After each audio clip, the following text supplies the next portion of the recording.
तो वीडियो के दूसरे पार्ट 2 की जानना चाहते हैं। He has no objection with my proposal. He is having no objection with my proposal. He is no objection to my proposal. He has no objection to my proposal. इसमें से right answer है D.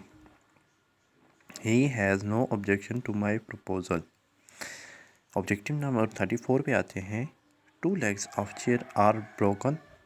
2 legs of chair broke. 2 legs of chair are broken. 2 legs from the chair are broken. 2 legs by the chair are broken. इसका answer है 2 B. 2 legs of chair are broken। इसके बाद हम जाते हैं objective number 35 पे। Let it be did. Let it be done. Let it to be done. Let it have to be done। इसका right answer है B. Let it be done। The sun set in the east। Objective number 36 है। The sun set in the east। The sun sets in the east। The sun sets in the west। The sun set in the west।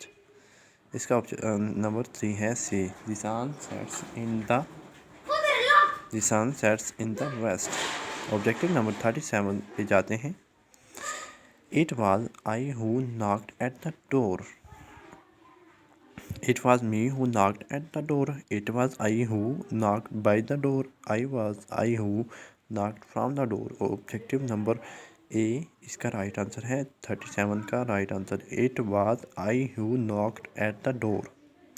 Objective number 38 है हमारे पास। What is the time on your watch? What is the time at your watch?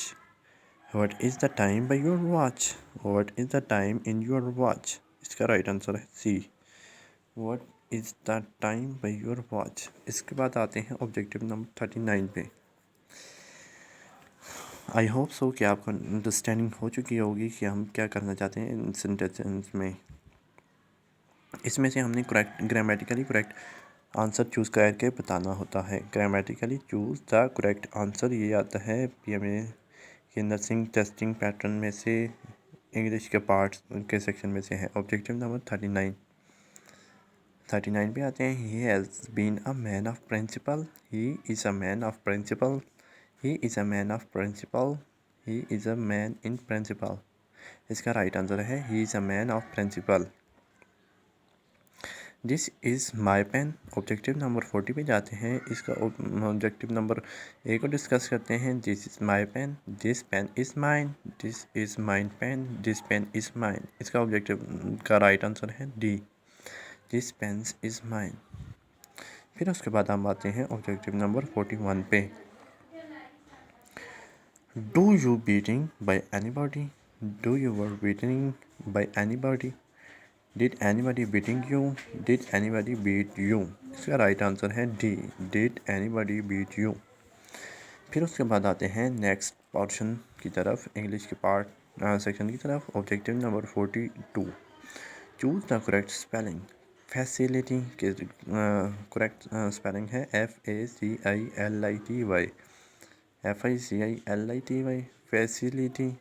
Facility and facility, ये आप spelling देख सकते हैं और इसका objective का राइट आंसर है ए।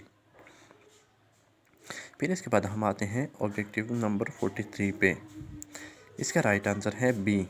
ये आप देख सकते हैं, इसकी स्पेलिंग ग्रामेटिकली जो हमारे पास करेक्ट होंगे उसे हमने चूज़ करके बताना है। इसका ऑब्जेक्टिव का आंसर है बी। EXPLANATION।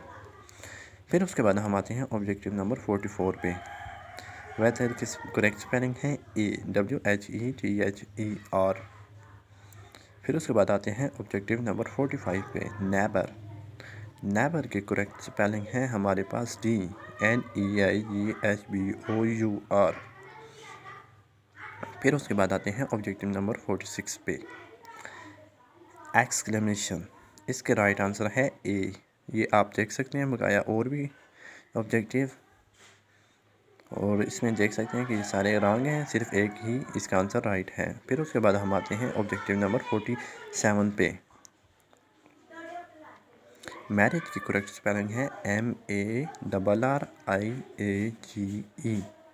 फिर उसके बाद आते हैं वेदर।